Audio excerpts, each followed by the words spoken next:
Shy waitress tricks billionaire to save his life. The truth shocks everyone. I've always been the quiet one.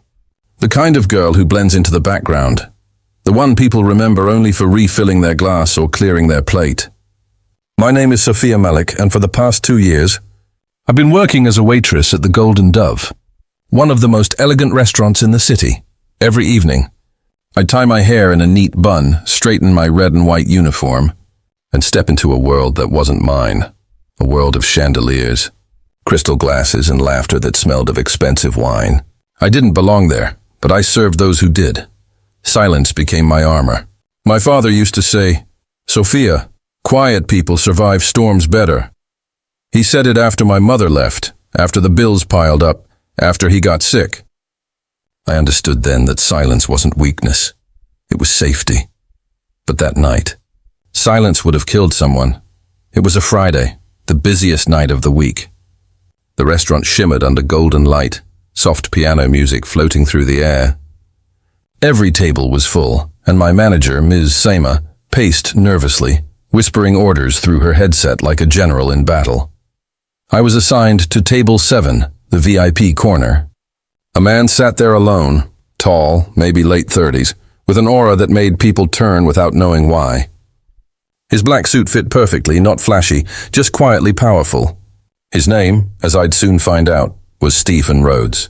He didn't talk much. Just ordered a glass of red wine, steak rare, and stared at his phone. His expression was calm, but there was something in his eyes, a kind of sadness that wealth can't hide. When I came to refill his water, I overheard 2 men whispering near the bar. They weren't regular customers. They were tense, glancing toward Stefan. "Are you sure it's tonight?" one asked. The other nodded. "Yes, he doesn't even know it's his last drink." My breath caught. At first I thought maybe I heard wrong. A joke, maybe. But the way they said it, the cold certainty in their tone, sent a chill through me. I looked at Stephen again.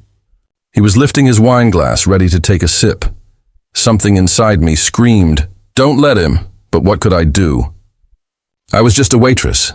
If I accused someone, I'd be fired. Who would believe a poor girl like me over a wealthy guest? Still, that voice inside me, the one that had stayed silent for years, refused to stay quiet now. My hands shook as I picked up my tray and walked toward table 7. Every step felt heavier, like I was walking against the weight of my own fear.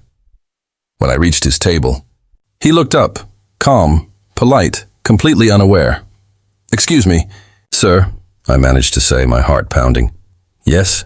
His voice was low, steady, and then I did the unthinkable. I kicked the wine glass right out of his hand. It shattered across the marble floor. Red liquid spread like blood. The entire restaurant froze. The piano stopped. Conversations died mid-sentence. My manager gasped. My legs still trembled in the air, my mind screaming. "What did you just do, Sophia?" Stephen rose to his feet, eyes flashing in disbelief. "What on earth?" I couldn't speak. My throat closed. Miss Seima stormed over, hissing, "Sophia, are you insane? Apologize now." But just as she said that, one of the men from the bar, the one with the phone, slipped quietly out the exit. And that's when I knew. I wasn't wrong. I think someone put something in your drink, I whispered, my voice barely audible. Stephen froze. "What did you say?" I overheard 2 men, I said quickly. "They said, 'This was your last drink.'" Seima rolled her eyes. "For heaven's sake, Sophia, this is not a crime movie. You've embarrassed a guest." But Stephen didn't move.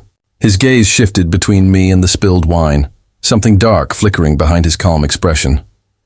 Then in a quiet, commanding tone, he said, "Bring me another glass, from the same bottle." The entire restaurant fell silent again. Within moments, the bartender poured a fresh glass of wine and brought it over. Stephen looked at it, then nodded toward the security guard stationed by the door. "Take this for testing, immediately." Ms. Seima's face drained of color. Everyone stared. Minutes later, 2 men in black suits, obviously his private security, entered the restaurant. The moment they stepped in, the entire room shifted.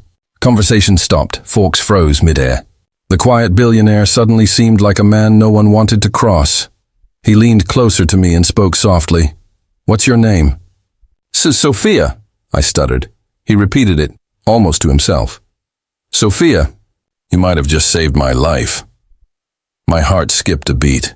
He reached into his pocket, pulled out a sleek black card and handed it to me. If anyone gives you trouble about this, call the number on that card. Tell them Stephen Rhodes said so. The name hit me like thunder. Stephen Rhodes, CEO of the Rhodes Group. One of the most powerful men in the country, the man I'd just embarrassed, kicked wine out of his hand, was a billionaire, and I had no idea. After he left, chaos erupted. Simon was fuming, nearly fired me on the spot. My co-workers whispered, "She's lost it. Who kicks a billionaire's glass?" She's finished. But I couldn't think about that. My mind kept replaying what I'd heard. He doesn't even know it's his last drink. Someone had tried to kill Stephen Rhodes that night, and by pure instinct or fate, I'd stopped it. When my shift finally ended, I walked home through the quiet city streets. The night air was heavy, my thoughts even heavier. Then I noticed headlights behind me, a black car. It slowed down as I turned into my street. I walked faster. So did the car. My heart raced. I was about to run when the back window rolled down slightly and a deep voice called, "Miss Sophia." I froze. It was Stephen Rhodes, and the look in his eyes told me my night was far from over. The black car's headlights cast long shadows over the empty street. My heart pounded in my ears as the window rolled down completely, revealing Stephen Rhodes sitting in the back seat, calm. "Composed and utterly unreadable. Miss Sophia," he said, his voice steady and deep. "Get in. It's not safe to stand out here." My feet froze on the pavement. Every part of me screamed that this wasn't my world. I was a waitress. He was a billionaire. What business did I have getting into his car? I should go home, I murmured. I've already caused enough trouble tonight. His eyes softened slightly. You didn't cause trouble. You prevented it. He glanced out the window before adding, "Please, get in. My security team will escort you home. Or, if you prefer, to a safe location until we're sure who was behind the attempt." The word attempt made my blood run cold. So it was true. Someone had tried to kill him. My legs felt weak. The street suddenly seemed darker, the shadows deeper, and something in his tone, not commanding, but protective, made me nod. I stepped into the car. The interior smelled faintly of leather and cedar. Everything gleamed, from the polished door handles to the soft lights overhead. Across from me sat the man I had unknowingly saved, Stephen Rhodes, one of the most influential people in the country. For a moment, neither of us spoke. The car pulled away silently, gliding through the quiet streets. Finally, he broke the silence. "Do you always risk your job to save strangers?" I blinked, caught off guard. "I didn't think, I just reacted." He smiled faintly. "That kind of instinct isn't common. Most people freeze. You didn't." I looked down, embarrassed. Honestly, I didn't even believe myself. I just knew something was wrong. He leaned back, watching me quietly. Intuition saved my life tonight. For a moment, I almost smiled, but then I remembered the two men at the bar. "Those men, did you find them?" His expression hardened. "Not yet, but we will. My security is already reviewing the footage." The way he said "we will" sent a chill down my spine. He wasn't just a man of wealth. He was a man used to control, to power, to getting answers. After a few minutes, the car slowed near my apartment. He turned to me again, his gaze steady. "You'll likely be questioned tomorrow," he said. "My investigators might reach out." "You'll be safe. But I'd prefer if you didn't tell anyone what happened tonight." "Of course," I nodded quickly. "I won't." He hesitated a moment longer, then handed me a small velvet card, his personal number embossed in gold. "If anything feels strange, even slightly, call me, day or night." I stared at it, unsure how to even respond. Thank you, sir," he gave a faint smile. "It's Stephen." "Not sir." Then the car door opened, and I stepped out into the cool night air, still unsure if what had happened was real. The next morning, I woke to chaos. My phone was flooded with messages from coworkers. "You're trending, Sophia," one said. Another sent me a photo of me kicking the billionaire's glass mid-air, captured from a restaurant camera leak. My stomach dropped. The image had already spread online. Waitress attacks billionaire during dinner. They didn't know the truth. Before I could even process it, my manager called. "Sophia, don't bother coming in today," she snapped. "Mr. Rhodes's lawyers are here. They want a statement." My throat went dry. "Lawyers?" But before I could ask anything more, I heard a knock on my door. When I opened it, 2 men in black suits stood outside.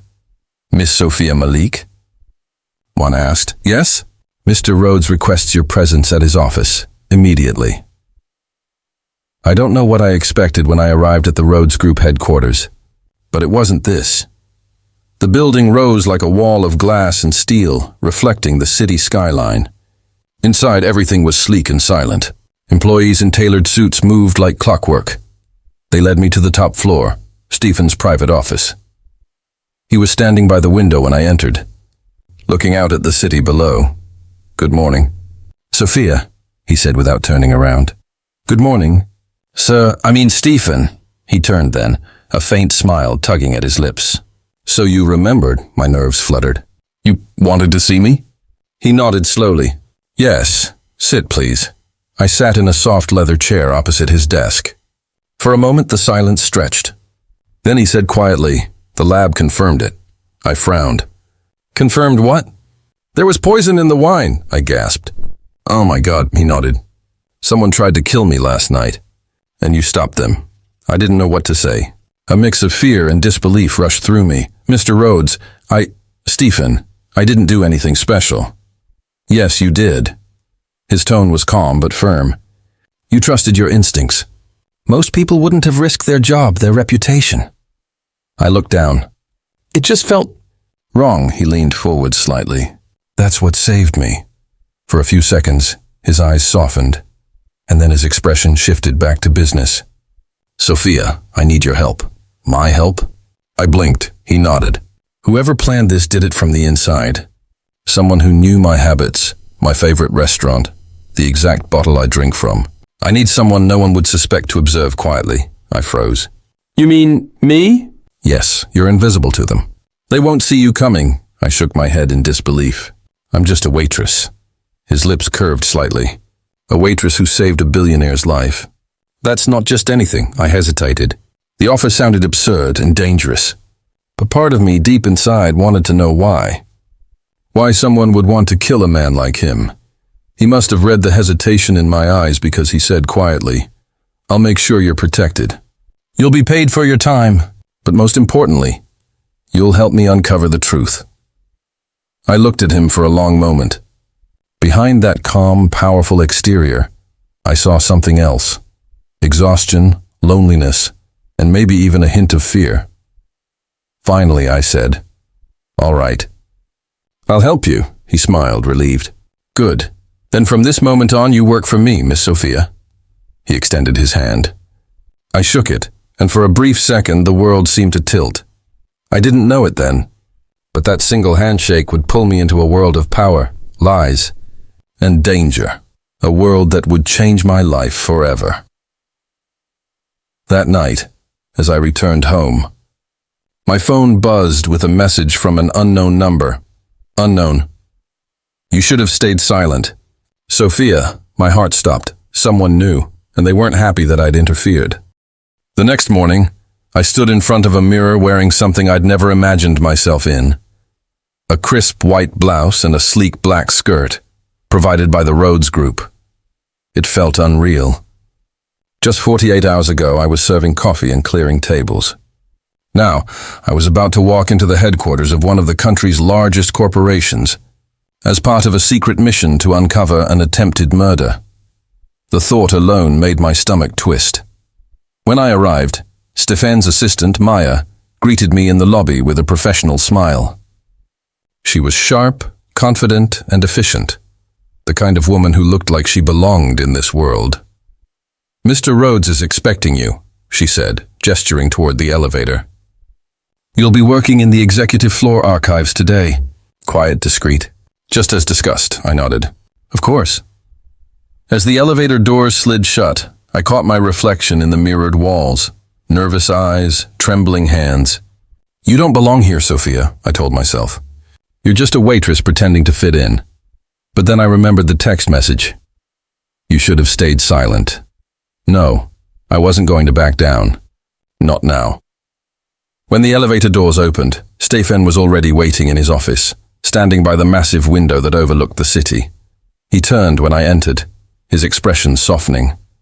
Good morning, Sophia. How was your night? I forced a small smile. Uneventful. Apart from a death threat, his brow furrowed instantly. You received a message? I nodded and handed him my phone. He read it silently, his jaw tightening. They're watching you, he murmured. My heart sank. Who are they, Stefan? Who wants you dead? He exhaled slowly and walked toward his desk. That's what we're going to find out. But one thing is clear. They're closer than I thought. He handed me a folder. I need you to go through these internal supplier records. Cross-check them with delivery times for the wine shipments to the Golden Dove. Someone tampered with that bottle before it ever reached the restaurant. I looked down at the folder, thick with spreadsheets and documents. You think it was someone inside your company? He nodded grimly. I don't think. I know. For the rest of the day, I sat in the quiet archive room, a space filled with the soft hum of fluorescent lights and the faint scent of paper. At first, I didn't even know where to start. But after hours of comparing invoices and dates, one detail jumped out at me. The wine supplier's delivery schedule had been altered, by hand, on one single date. The same day as the poisoning attempt, the signature authorizing the change was that of Mark Jensen, the company's head of logistics. My stomach tightened. I'd seen Mark that morning when I arrived. He was tall, broad-shouldered, with a polished smile that didn't quite reach his eyes. When he'd passed me in the hallway, he'd said, "You must be the new intern. Be careful who you trust here." At the time, I'd thought he was being kind. Now, I wasn't so sure. When I showed the file to Stefan later that evening, his expression darkened. "Mark's been with me for 7 years," he said quietly. I trusted him with everything. He rubbed a hand over his face, the weight of betrayal visible in his eyes. "If he's involved, this runs deeper than I thought." He leaned forward, lowering his voice. "Sophia, I need you to keep this between us. Don't confront him. Don't talk to anyone. Just observe. If he's guilty, he'll slip." I nodded. "You can trust me." He looked at me for a long moment, and for the first time I saw something unexpected. Fear. Not for himself, but for others. Then, almost as an afterthought, he added, "And Sophia, be careful. They already know who you are now." That night, as I left the office, I felt the weight of invisible eyes on my back. The street was empty, but every shadow seemed alive. I walked faster, clutching my bag close, when suddenly a voice came from behind. "Late night again, Miss Sophia?" I spun around. It was Mark. He was leaning casually against a black SUV, hands in his pockets. Smile too polite to be genuine. "I didn't expect to see you working for the boss so soon," he said, stepping closer. I swallowed hard. "Just helping with paperwork," he chuckled softly. "Paperwork, huh? You must be good at it. The boss doesn't usually trust newcomers." Something in his tone made my skin crawl. I forced a weak smile. "I guess I got lucky." He tilted his head, studying me. "You know, luck can be dangerous in this company, especially when it comes too fast." My pulse raced. "I should go." He stepped aside with a smirk. "Of course, just watch your back." When I got home that night, I locked every door and window, but sleep wouldn't come. Every time I closed my eyes, I saw Mark's smile, and the way his hand had brushed the edge of his jacket like he was hiding something there. At 2 a.m., I got up and made tea, staring at the city lights through the window. My phone buzzed. A new message from an unknown number. "You're in over your head, Sophia. Walk away before it's too late." My hands trembled as I stared at the screen. Before I could react, another message followed, this time from Stefan. "Don't panic. We traced the threat. They're inside the company," I exhaled shakily. Inside the company. The danger wasn't somewhere far away. It was right there, in the same building I'd have to walk into again in the morning. The next day, when I entered Stefan's office, he looked exhausted, dark circles under his eyes, his tie loosened, his desk covered in files. He looked up as I walked in. "You didn't sleep either, did you?" I shook my head. How can I, knowing someone's trying to kill you and now they're warning me too? He gave a humorless laugh. Welcome to my world. Then, after a pause, he said something that made my heart skip. You're the only person I can trust right now. Sophia. Those words shouldn't have mattered as much as they did, but they did. Because for the first time in my life, someone powerful, someone important, believed in me. But that trust came with danger, and I was about to find out just how dangerous it could get. That evening, Stefan received a package. No sender, no note. Just a small black box. He opened it carefully. Inside was a single silver bullet, and engraved on its side was my name. The night of the gala was supposed to be perfect. Stefan had personally invited me, said it was a thank you dinner at the new branch of his company's charity foundation. He'd even arranged for a stylist to help me get ready. When I looked at myself in the mirror that evening, I barely recognized the girl staring back. My simple waitress self was gone, replaced by someone who looked confident, elegant, and happy. But happiness has a strange habit of turning into fear the moment you least expect it. The ballroom shimmered with gold light, glasses clinking, soft jazz playing in the background. Everyone there was powerful, ministers, businessmen, journalists. I stood quietly near Stefan's side, my hand nervously brushing the satin of my dress. He leaned closer and whispered, "You deserve to be here, Sophia." I smiled shyly. I still feel like I'm dreaming. Then let's make sure you never wake up from it, he said with that half smile of his. The one that always hid something deeper. But before I could answer, a man approached, tall, sharp suit, cold eyes. He shook Stefan's hand, his lips curling into something that wasn't quite a smile. "Stefan," he said, voice low and smooth. "Still trusting the wrong people, I see." Stefan's jaw tightened. "Not tonight, Victor. Victor." The name felt heavy in the air. I'd heard it once before, whispered between two security guards outside Stefan's office. Something about old partners and unfinished business. As they talked in tense, polite tones, I stepped aside. My chest tightened. I didn't know what it was, but something about that man made my skin crawl. A few minutes later, waiters moved through the crowd carrying trays of champagne. I smiled instinctively at one of them out of habit. But my smile froze when I saw the waiter's hand, trembling slightly as he adjusted the glasses. His cuff was marked with a strange red smudge. It was the same mark I'd seen once before. On the envelope of the threatening letter that Stefan had burned weeks ago, a chill ran down my spine. Without thinking, I began to follow the waiter. He slipped quietly through a side door into the back corridor. My heart was racing. The air smelled of expensive perfume and cold metal. I watched from a distance as the waiter set down the tray and took out a small vial from his pocket. He uncapped it, just a drop of dark liquid, and poured it into one of the glasses. My breath caught. I didn't need to be a genius to understand what was happening. I ran back into the hall, my heels echoing on the marble floor. The toasts were beginning. Victor was standing beside Stefan now, holding two glasses. I didn't think. I just moved. As Victor handed one glass to Stefan, I rushed forward, my voice breaking. "Don't drink that!" Every head in the room turned toward me. The music stopped. Stefan froze, his hand mid-air. "Sophia?" I slapped the glass out of his hand and it shattered across the floor. Red wine, or what looked like it, splashed everywhere. Gasps erupted. Victor's face changed. He didn't even pretend anymore. "You shouldn't have done that," he hissed. Security rushed in, but Victor moved fast, pushing through the crowd, knocking down a chair, running for the side door. Stefan pulled me behind him, shouting orders. "Don't let him escape." Within minutes, chaos filled the ballroom. Guests panicked.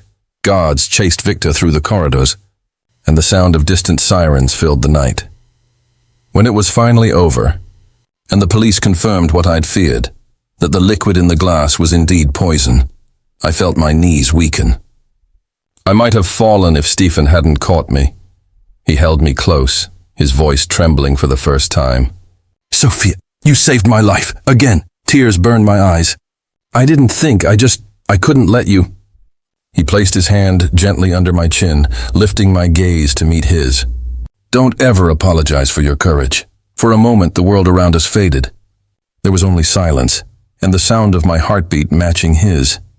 But deep down, I knew this wasn't the end, because before Victor was taken away, as the police dragged him past us, he looked at me and smiled, not with anger, with certainty, and in that quiet, dangerous smile, I realized something terrifying. This wasn't over. He knew something I didn't, and whatever it was, it had everything to do with me. That night didn't end at the gala. It ended in a police station, under the harsh glow of fluorescent lights, with my trembling hands wrapped around a cup of cold coffee I never drank. The poison had been confirmed. The vial found in Victor's coat pocket matched the traces in the glass I'd knocked away. The police called it an attempted murder. I called it a nightmare that wouldn't stop replaying in my head. Stefan was in the next room, speaking to the investigators. I could see him through the glass, composed, calm, yet his eyes kept flicking toward me every few minutes, as if to make sure I was still there. Still breathing. When the officer came to take my statement, I told him everything. The trembling waiter, the vial, the red mark. He listened carefully, then asked, "And how did you recognize the mark?" My breath caught. How did I? Because I had seen it before. But not just on that letter Stefan burned. I'd seen it as a child, branded into the crates in the orphanage basement where I'd grown up. A symbol I was told never to touch, never to ask about. That night, the memory hit me like a punch to the chest. When Stefan and I finally left the station, it was nearly dawn. The streets were empty, wet from an early morning drizzle. His driver opened the door, but Stefan stopped him. "Take the night off," he said quietly. Then, turning to me, "Walk with me, Sophia." We walked along the riverfront, silent except for the rhythmic sound of our footsteps. The water shimmered under the orange streetlights, and the city felt too quiet for what we'd just lived through. Finally, Stefan spoke. "I know you're scared. I'm confused," I admitted. He said things. "Victor, things about you trusting the wrong people." What did he mean? He hesitated, his jaw tightening. "He was my partner once. Years ago. We started a trading firm together before I built my own company. When I found out he was laundering money and dealing with illegal shipments, I walked away. Reported him. He vanished after that." "Illegal shipments?" I asked slowly. "Yes. International goods. Marked with a red insignia, a serpent biting its own tail." My stomach turned cold. The same mark, the one on that crate in the orphanage basement. I froze, unable to breathe. "Stefan," I whispered. "That mark, I've seen it before." He turned sharply. "Where?" "At the orphanage I grew up in, St. Helena's. There was a storage room in the basement. Boxes with that same red symbol. The sisters said they came from donors overseas, but we were never allowed to open them." His face darkened, his expression unreadable. "Sophia, what year was this?" "About 12 years ago." He nodded slowly, thinking. 12 years ago was when the investigation against Victor first started. Those shipments, he stopped himself, lowering his voice. Those weren't donations. They were covers for illegal transfers. Money, art, even medical supplies meant for war zones. My knees weakened.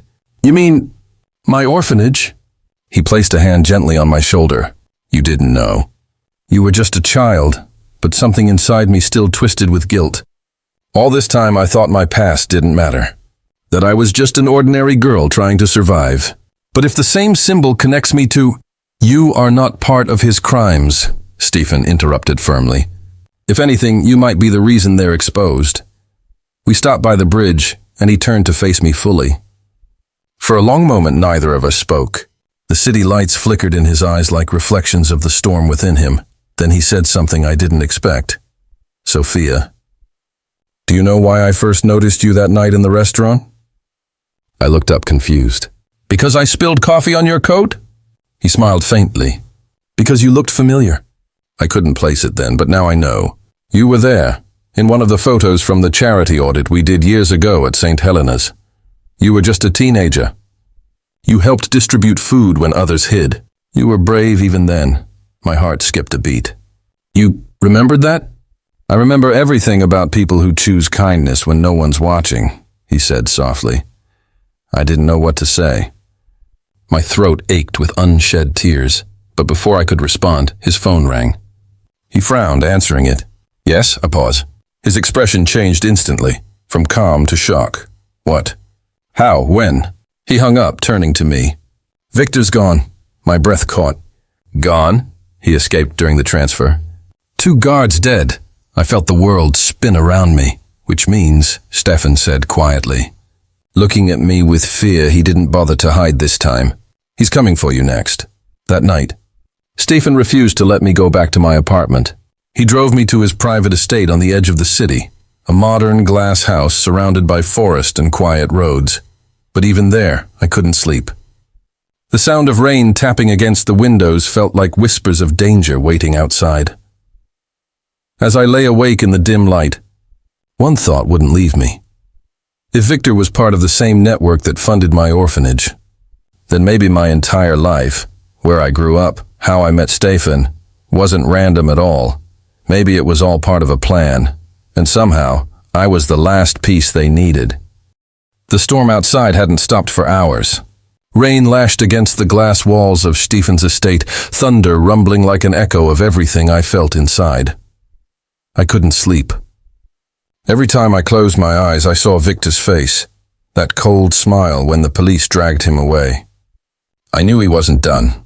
People like him never stop until they destroy what they can't control.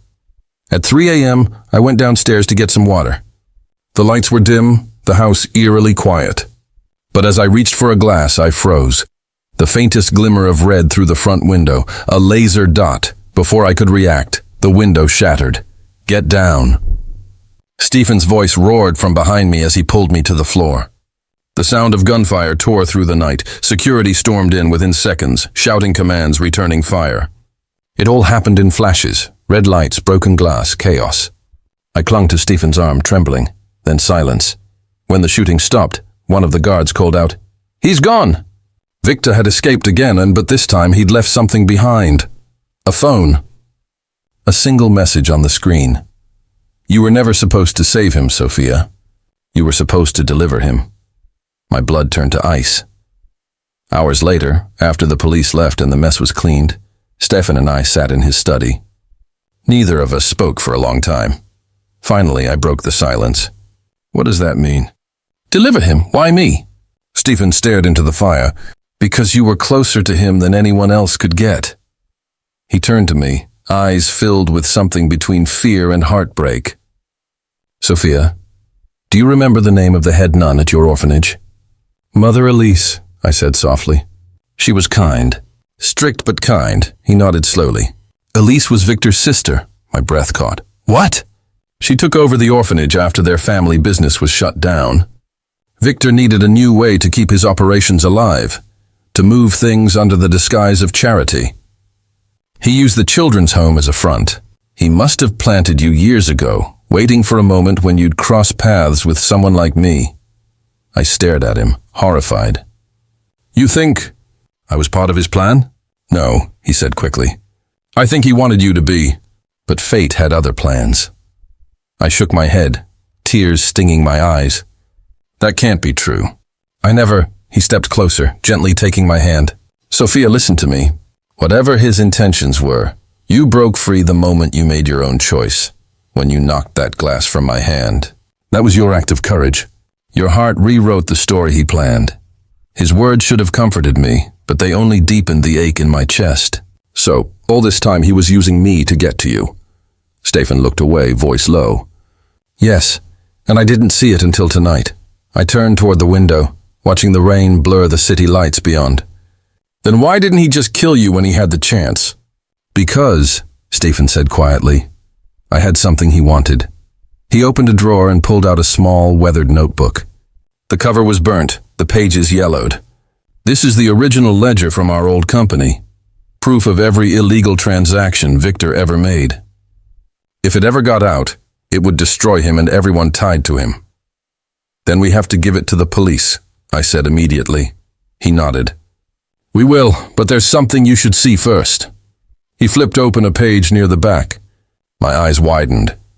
There, written in neat, looping handwriting, was my name, Sophia, and beside it, a note. "Asset transfer, secured by donation through St. Helena's. I stepped back, shaking my head. No, that can't be me. It was you, Stephen said softly. Victor had you registered under a false identity when you were a child. You were part of a batch of children he smuggled out of a conflict zone to use in his charity network. He made it look like a rescue. Tears blurred my vision. So I was. Property, he reached out, gripping my shoulders. You were never property. You survived it. You became something he could never control. Someone who chose compassion over fear. That's what makes you powerful. I couldn't hold back anymore. I broke down, sobbing into his chest. All my life I thought I was nobody, that my past didn't matter. But I was just a pawn. He held me tighter. No, Sophia. You're the reason that pawn became a queen. I pulled away, looking into his eyes. What happens now? He smiled faintly. Now we finish this. The next day we went public. Stefan called a press conference and handed the entire ledger to the authorities. Reporters swarmed the place, flashing cameras, throwing questions. I stood behind him, my hands shaking. Not from fear, but from the weight of truth finally being set free. When Stephen stepped up to the podium, his voice was steady. For years, corruption hid behind charity. Tonight, thanks to one woman's courage, it ends. He looked back at me briefly, and I knew he meant every word. By the end of the week, Victor was captured at a private airstrip. International headlines called him the Billionaire's betrayer. But what shocked everyone more, what made the story go viral, was how it all started. A shy waitress. A spilled glass, and a warning that saved a billionaire's life. Months later, life finally slowed down. I went back to work, not as a waitress this time, but as a director at Stephen's new foundation for rescued children. We named it the Helena Trust, after the place where my story began. One evening, I stood outside the orphanage gates, watching the sunset wash the old bricks in gold. Stephen walked up beside me, hands in his pockets. Funny, he said, smiling softly. How the girl who once served coffee to strangers now runs an entire charity. I smiled back. Funny how life turns out when you follow your heart instead of your fears. He looked at me, really looked, and said, Sophia, you didn't just save my life. You gave it meaning. For the first time in my life, I believed it. As the sun disappeared behind the hills, I whispered to myself, I was never the girl they planned me to be. I became the woman destiny needed me to become. And somewhere deep down, I knew. That was the real truth that shocked everyone. The end.